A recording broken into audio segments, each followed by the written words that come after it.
네, 그럼 이제 오다리에 대해서 한번 알아보도록 하겠습니다.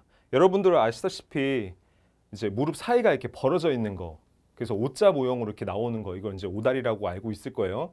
그다음에 이제 무릎과 아래 뼈가 그래도 일직선으로 이렇게 잘 붙어 있는 거를 정상 다리로 알고 있을 테고, 무릎은 붙는데 아래쪽에 경골 뼈가 벌어져 있는 이거는 이제 X다리라고 알고 있을 겁니다. 그래서 오다리 정의하면 그냥 당연히 뭐 회원님 누가 왔으면은 이렇게 다리가 붙이려고 해도 이렇게 떨어져 있는, 벌어져 있는 이런 체형을 가지고 있는 사람을 이제 오다리라고 생각을 하시면 되겠습니다. 자, 그러면 또 오다리에 대해서 정의를 내린 게, 가만히 서 있을 때는요, 이 안쪽과 바깥쪽에 가하는 스트레스가 다릅니다.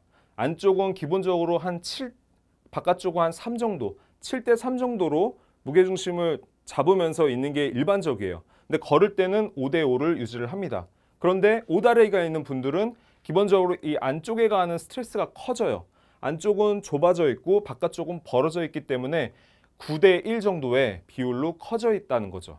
그러니까 여기서 포인트는 뭐냐면, 여러분들이 이제 이런 오다리의 체형이 있는 사람을 만났어요. 그러면은 얘기를 해줄 수 있죠. 이런 상태로 오래 있으면은 당연히 뭐 관절염이라든지 아니면 뼈의 기형이라든지 등등 여러 가지 문제점이 나올 수 있기 때문에 이 상태를 유지하면 안 된다.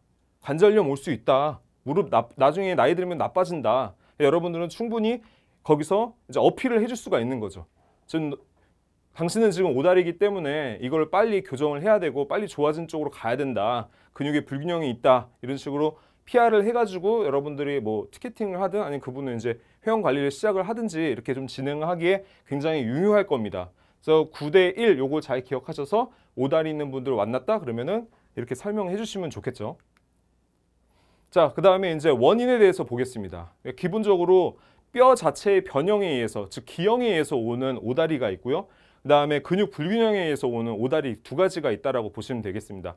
근데 여기 있는 내용들 다 다루기에는 너무 시간이 짧기 때문에 기본적으로 이제 책이 있습니다. 교재가 있으면은 그 교재를 보시고, 만약에 이 부분에 대해서 궁금한 점이 있으면은 QA로 여러분들이 이제 얘기해 주시면 좋을 것 같아요. 그럼 제가 거기다가 답변을 달아드리도록 하겠습니다. 그래서 포인트는 바로 이거죠. 근육 불균형에서 오는 오다리죠.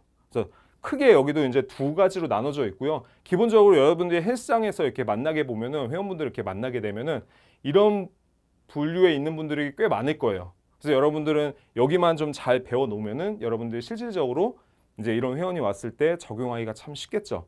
그래서 그 근육 불균형의 오다리가 크게 두 가지가 있는데, 고관절 내회전과 슬관절의 과신전에 의해서 오는 것이 있고, 고관절 외회전과 슬관절의 굴곡에 의해서 오는 이런 두 가지만 여러분들이 포인트적으로 보시면 될 것 같습니다. 그래서 여기서 이제 하나 더 언급을 해드리자면은, 기형에 의해 온 건지 아니면은 이게 근육의 불균형인지 헷갈리잖아요. 이렇게 보시면 돼요. 퇴행으로 왔어, 막 기형으로 왔어. 그럼 기본적으로 가만히 전방을 이렇게 바라봤을 때 무릎이 전방을 보고 있어요. 막 안으로 들어가 있거나 바깥으로 나가지 않고 전방을 보고 있고 다리가 이렇게 휘어 있네. 그럼 이거는 이거 기형에 의한 거다. 이렇게 분류를 해보시면 좋을 것 같아요. 그래서 판단을 빨리 하시고 이런 거는 이제 안 되는 거.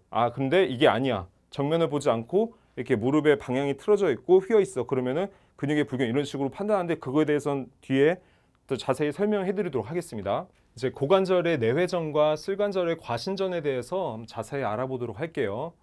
자, 대표적으로 백니가 일단 있죠. 이렇게 무릎이 안으로 이렇게 들어가 가지고 이런 꺾여져 있는 이 모양, 이 백니가 있고, 이제 이 무릎이 안쪽으로 들어가 가지고 이제 이렇게 O자 모형의 다리가 나온다라고 얘기를 했습니다. 근데 대표적으로 이렇게 만드는 게 이제 스크류 홈 기전이라는 것 때문에 이런 현상이 일어난다는 거죠. 그러니까 여러분들이 무릎을 구부렸다 쫙 폈을 때 끝 지점에서 우리 몸은 그 락킹이라고 표현을 하는데 잠금 현상이 일어나요. 그래서 이게 얘가 안으로 들어가고 얘가 바깥으로 나갔듯이 기본적으로 이런 모양이 나오면서 잠가줘요. 그리고 다시 무릎을 구부릴 때, 굴곡을 시킬 때 다시 이게 풀리고, 이런 모양이 자연스럽게 나오면서 무릎을 잠갔다가 풀었다가 이런 것들을 이제 계속 이어나갈 수가 있는 건데, 기본적으로 이렇게 백니가 있어서 잠가 놓으면요 굉장히 편합니다. 내가 이렇게 해놓으면은 일단은 편해요. 뭔가 이렇게 잠가놨기 때문에. 내가 일상생활을 하는데 이런 체형을 자꾸 유발하면서 이제 계속 여기에 뭐 퇴행이나 이제 여러 가지 문제점을 야기시킬 수 있고 이런 체형이 은근 많습니다. 기본적으로 뭐 잘못된 뭐 습관이나 자세, 뭐 오랫동안 양반다리를 한다거나 등등 여러 가지 이유에서 이런 케이스를 많이 볼 수가 있어요. 그래서 흔하게 백니가 있다 그러면은 아 이거 지금 오다리일 가능성이 높구나. 그것도 진짜 오다리가 아니고 그러면 가짜 오다리일 가능성이 높겠구나. 그래서 여러분들이 이제 충분히 이런 회원분이 오면은 여러분들이 컨트롤할 수가 있다는 거죠. 그래서 기본적으로 이렇게 스크류 홈이다 하면 아 무릎이 안으로 가 있고 백니가 있어가지고 오다리가 있네. 그러면 가짜 오다리네. 내가 케어할 수 있겠네. 이런 식으로 연결해가지고 생각을 해주시면 좋을 것 같아요. 그래서 이런 경우에는 이런 백니 자체만 교정을 해줘도 원래 상태로만 돌려놔도 극적으로 좋아지는 거를 많이 볼 수가 있습니다. 여러분들은 딱 봤을 때 아 백니에 무릎이 안으로 들어왔다. 이게 핵심이죠. 그러면은 아 내가 개선시킬 수 있는 가짜 오다리구나 이렇게 판단을 하는 게 중요하겠습니다.